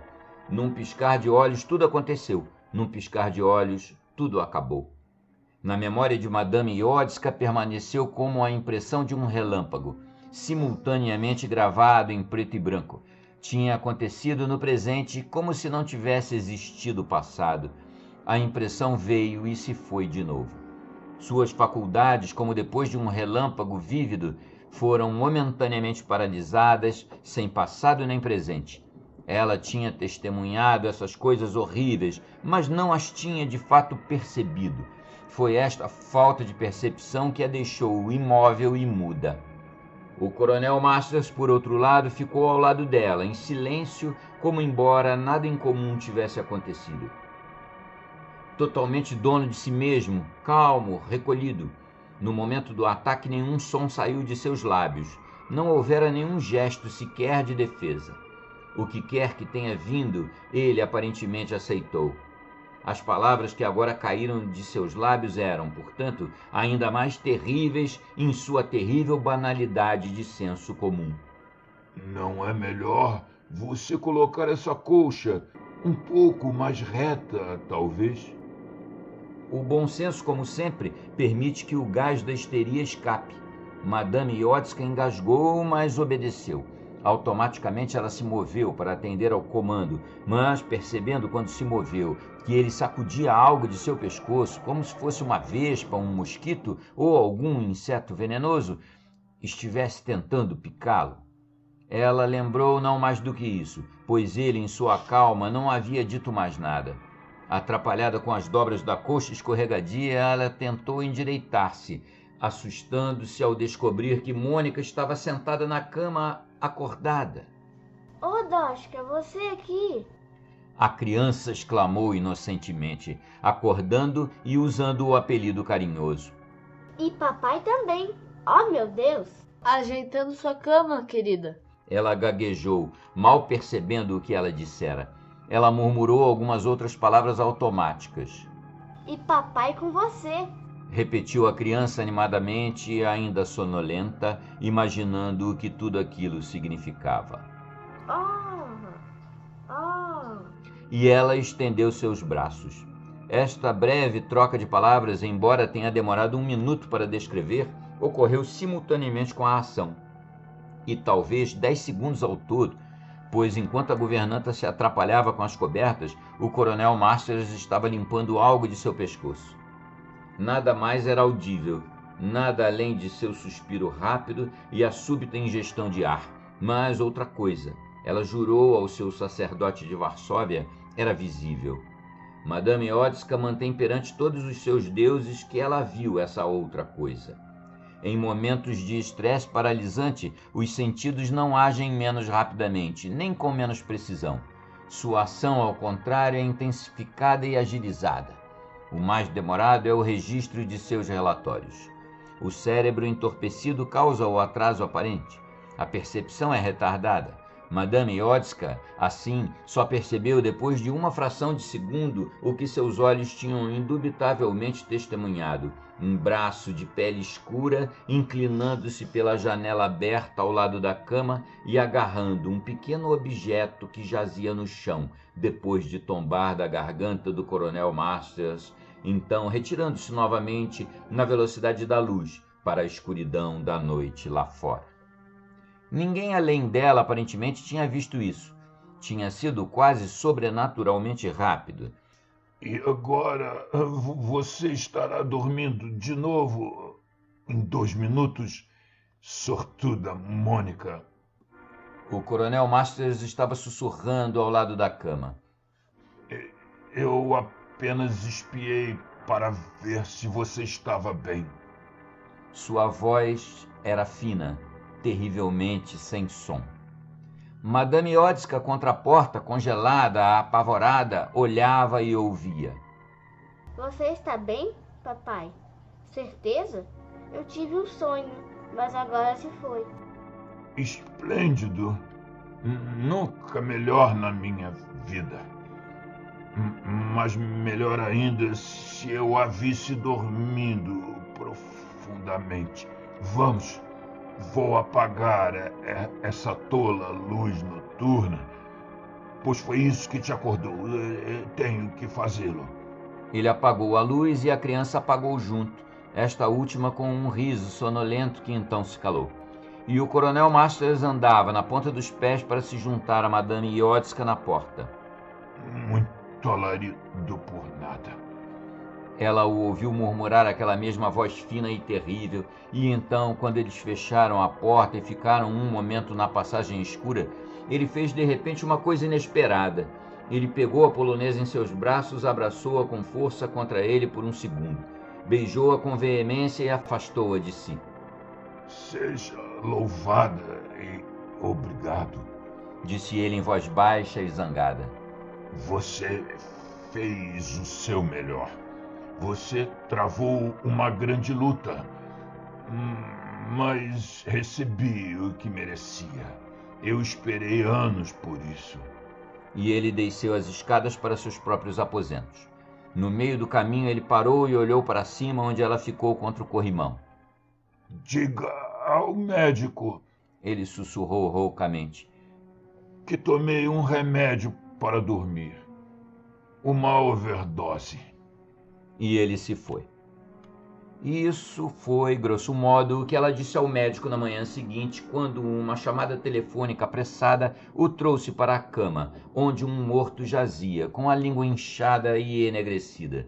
Ela disse a mesma história no inquérito, também, enquanto uma garrafa vazia de uma poderosa poção para dormir a sustentava. E Mônica, jovem demais para perceber a dor além de seu truculento significado de uma perda sentida egoisticamente, nunca, curiosamente, referiu-se à ausência de sua linda boneca, que a havia confortado por tantas horas, tendo provado ser uma companheira tão íntima dia e noite em uma vida que não tinha outros companheiros de brincadeira. Parecia ter esquecido, totalmente expurgado de sua memória, como se nunca tivesse existido. Ela olhava inexpressivamente, estupidamente, quando uma boneca era mencionada. Ela preferia seus ursinhos de pelúcia desgastados. O quadro negro da memória, neste particular, foi apagada. Eles são tão quentes e confortáveis. Ela descreveu seus ursos. Eles abraçam sem fazer cócegas. Além disso, ela acrescentou inocentemente, eles não guincham e tentam escapar. Assim, nos subúrbios, onde os grandes espaços entre as lâmpadas morrem à noite, onde o vento úmido vem sussurrando através dos tristes ramos dos pinheiros prateados, onde nada acontece e as pessoas gritam, vamos para a cidade! A agitação ocasional entre os ossos secos que se escondem atrás dos muros de uma respeitável vila. Fim.